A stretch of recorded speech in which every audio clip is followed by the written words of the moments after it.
2016 से पहले भारत में इंटरनेट इस्तेमाल करना आज जितना आसान नहीं था। 1 जीबी डाटा के लिए लोगों को सैकड़ों रुपए खर्च करने पड़ते थे। कई लोग डाटा पैक खत्म होने के डर से यूट्यूब वीडियो तक नहीं देखते थे। फिर सितंबर 2016 में जियो लॉन्च हुई और कुछ ही महीनों में कंपनी ने फ्री कॉल्स, फ्री इंटरनेट देना शुरू कर दिया। लाखों लोगों ने जियो सिम खरीद ली, लेकिन उस समय एक सवाल हर किसी के मन में था, जब दूसरी टेलीकॉम कंपनीज डाटा बेचकर पैसा कमा रही हैं, तो जियो मुफ्त में इंटरनेट क्यों बांट रही है? क्या कंपनी सिर्फ मार्केट कैप्चर करना चाहती थी या इसके पीछे कोई बड़ा बिजनेस प्लान था? क्योंकि नेटवर्क बनाना, टावर्स लगाना और करोड़ों ग्राहकों को सर्विस देना कोई सस्ता काम नहीं है। फिर भी जियो ने शुरुआत में हजारों करोड़ खर्च किए और फ्री सर्विस देती रही। तो आखिर मुकेश अंबानी का प्लान क्या था और जियो ने फ्री इंटरनेट देकर अरबों रुपए कैसे कमाए? आज की इस केस स्टडी में हम इस कहानी को समझेंगे। जियो की कहानी समझने के लिए सबसे पहले हमें 2016 से पहले के भारत को समझना होगा। उस समय टेलीकॉम मार्केट में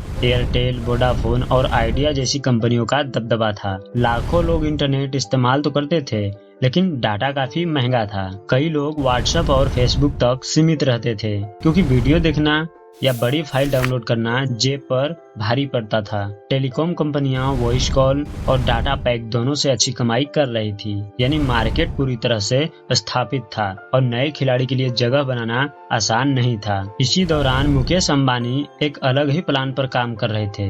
वो सिर्फ एक टेलीकॉम कंपनी नहीं बनाना चाहते थे, उनका लक्ष्य था भारत में इंटरनेट इस्तेमाल करने का तरीका ही बदल देना। लेकिन इसके लिए उन्हें हजारों करोड़ रुपए का दांव लगाना था, और यही दांव आगे चलकर जियो की सबसे बड़ी ताकत बनने वाला था। जब जियो 2016 में लॉन्च हुई, तब सबसे बड़ा सवाल यही था, आखिर कोई कंपनी फ्री इंटरनेट और फ्री कॉलिंग देकर कैसे टिक सकती है? क्योंकि टेलीकॉम इंडस्ट्री में नेटवर्क बनाना बहुत महंगा काम होता है। टावर्स लगाने पड़ते हैं, फाइबर बिछानी पड़ती है, स्पेक्ट्रम खरीदना पड़ता है और इन सब पर हजारों करोड़ रुपए खर्च होते हैं। फिर भी जियो ने शुरुआत के कई महीनों तक ग्राहकों से लगभग कोई पैसा नहीं लिया। लेकिन अगर आप इसे ध्यान से देखें तो जियो सिर्फ इंटरनेट नहीं बांट रही थी, वो कस्टमर हासिल कर रही थी। मुकेश अंबानी जानते थे, अगर लोगों को एक बार तेज इंटरनेट की आदत लग गई तो वो पुराने नेटवर्क पर वापस नहीं जाना चाहेंगे।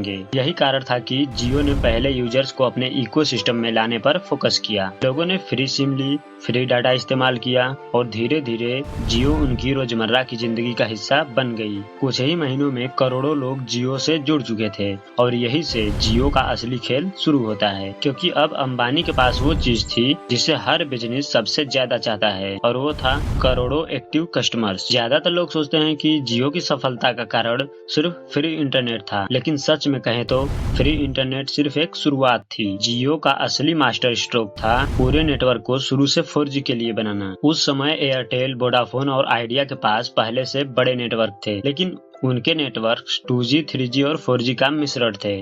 उन्हें पुराना इंफ्रास्ट्रक्चर को भी संभालना पड़ता था। वही जियो ने बिल्कुल नई शुरुआत की। कंपनी ने सीधे 4G पर दांव लगाया। इसका फायदा यह हुआ कि जियो कम लागत में ज्यादा डाटा दे पाई। यही वजह थी कि जहां दूसरी कंपनियां डाटा को महंगा प्रोडक्ट की तरह बेच रही थी, वही जियो उसे बड़े पैमाने पर सस्ता बना रही थी। लेकिन जियो सिर्फ डाटा सस्ता करके खुश नहीं थी। मुकेश अंबानी का लक्ष्य टेलीकॉम कंपनी बनाना नहीं था, वो करोड़ों लोगों को एक डिजिटल इकोसिस्टम में लाना चाहते थे। और इसी वजह से जियो ने सिर्फ सिम कार्ड नहीं बेचा, उसने एप्स, एंटरटेनमेंट, पेमेंट्स और डिजिटल सर्विस की पूरी दुनिया बनानी शुरू कर दी। यही से जियो की कहानी टेलीकॉम कंपनी से निकलकर टेक्नोलॉजी कंपनी बनाने की तरफ बढ़ने लगी। करोड़ों लोगों को जियो नेटवर्क पर लाना एक बहुत बड़ी उपलब्धि थी, लेकिन सिर्फ यूजर बढ़ाने से बिजनेस नहीं चलता। आखिरकार कंपनी को रेवेन्यू भी तो चाहिए था। यही से जियो के बिजनेस मॉडल का दूसरा चरण शुरू हुआ। जब करोड़ों लोग जियो की सिम इस्तेमाल करने लगे, तो कंपनी ने धीरे धीरे पेड प्लान्स लॉन्च करने शुरू किए। दिलचस्प बात यह थी कि जियो के प्लान अब भी बाकी कंपनियों से काफी सस्ते थे, इसलिए ज्यादातर यूजर ने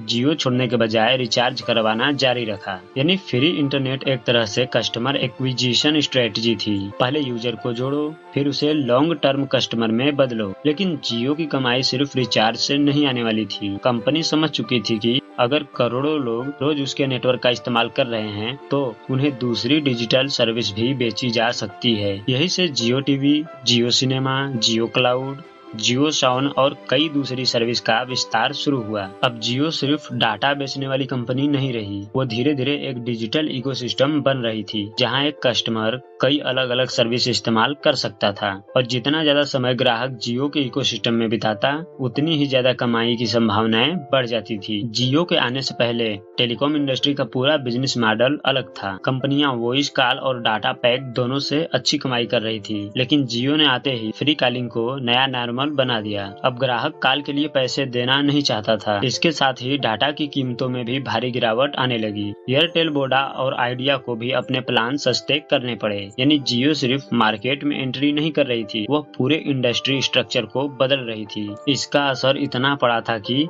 कई छोटी टेलीकॉम कंपनी मार्केट से बाहर हो गई। वही वोडाफोन और आइडिया को मिलकर एक नई कंपनी बनानी पड़ी, जिसे आज हम VI के नाम से जानते हैं। दूसरी तरफ जियो लगातार नए यूजर्स जोड़ती रही, क्योंकि ग्राहक को सस्ता डाटा, बेहतर स्पीड और अनलिमिटेड कॉलिंग मिल रही थी। यही जियो की सबसे बड़ी जीत थी। उसने सिर्फ कस्टमर्स नहीं छीने, उसने लोगों की इंटरनेट इस्तेमाल करने की आदत बदल दी। लेकिन अब सवाल था, क्या जियो हमेशा सिर्फ टेलीकॉम कंपनी बनकर रहने वाली थी, या मुकेश अंबानी की योजना इससे कहीं बड़ी थी? अगर आज भी आप जियो को सिर्फ एक सिम कार्ड कंपनी समझते हैं, तो शायद आप इसकी सबसे बड़ी रणनीति को मिस कर रहे हैं, क्योंकि जियो का लक्ष्य सिर्फ रिचार्ज से पैसे कमाना नहीं था। असल में टेलीकॉम नेटवर्क उसके लिए एक गेटवे था। सोचिए, जब करोड़ों लोग जियो का इंटरनेट इस्तेमाल कर रहे हैं, तो कंपनी उसके सामने अपनी दूसरी सर्विस भी ला सकती है। यही वजह है कि जियो ने जियो टीवी, जियो सिनेमा, जियो साउंड, जियो क्लाउड सर्विस और कई डिजिटल प्रोडक्ट्स पर लगातार निवेश किया। कंपनी चाहती थी कि ग्राहक सिर्फ जियो का नेटवर्क ही नहीं, बल्कि जियो का पूरा इकोसिस्टम इस्तेमाल करे। जितनी ज्यादा सर्विस, उतना ज्यादा कस्टमर एंगेजमेंट, और जितना ज्यादा एंगेजमेंट, उतनी ज्यादा कमाई की संभावना। यही मॉडल दुनिया की कई बड़ी टेक कंपनी भी अपनाती हैं। पहले यूजर्स को प्लेटफॉर्म पर लाओ, फिर उन्हें अलग अलग सर्विस ऑफर करो। इस तरह से जियो धीरे धीरे टेलीकॉम कंपनी से एक डिजिटल प्लेटफॉर्म में बदलने लगी। और यही वजह है कि आज उसकी नजर सिर्फ मोबाइल यूजर पर नहीं, बल्कि भारत की पूरी डिजिटल इकोनॉमी पर है। साल 2020 में एक ऐसी खबर आई जिसने पूरी दुनिया का ध्यान भारत की तरफ खींच लिया। दुनिया की बड़ी टेक कंपनी जैसे फेसबुक और गूगल जियो में अरबों डॉलर निवेश करने लगी। अब सवाल ये था, आखिर इन कंपनियों ने जियो में ऐसा क्या देखा? क्या उन्हें सिर्फ एक टेलीकॉम कंपनी में निवेश करना था? जवाब है नहीं। असल में उन्हें जियो के करोड़ों यूजर्स दिखाई दे रहे थे। उस समय जियो के पास भारत के सबसे बड़े डिजिटल यूजर बेस में से एक था। और टेक इंडस्ट्री में एक चीज सबसे कीमती मानी जाती है, और वो है यूजर्स। फेसबुक को भारत में अपनी पहुंच और मजबूत करनी थी। गूगल को भारत के डिजिटल ग्रोथ में बड़ी भूमिका निभानी थी, और जियो के पास पहले से ही करोड़ों कनेक्टेड कस्टमर मौजूद थे।